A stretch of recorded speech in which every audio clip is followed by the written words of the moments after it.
Seguro, seguro. Den permite para Pirna Carlos indicar como se hace em estrecha cooperação com o Stinapa.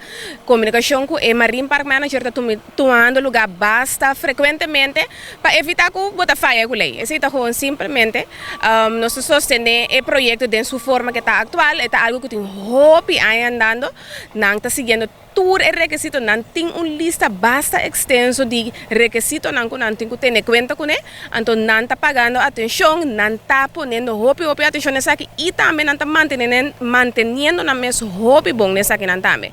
Pero aparte de isso, nós vamos transplantar algum coral que está nesse sítio.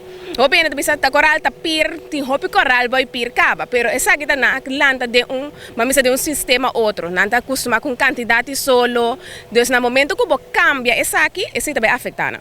Também é uma coisa com gente, se você cambia seu sistema, tudo assim, você tem que adaptar. Então, coral não pode adaptar.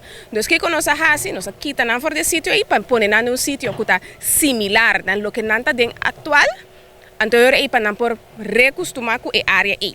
Pero par de coral que nós não para quitar. Sobre esse põe que se nós quitamos, nós mesmo matamos na mão de papel. Então, esse põe que desenhador de pir a bem com ideia para adaptar o desenho e fazer essa maneira caminho que não está bem solo, que gente também por lá, pero que não está queda proteger.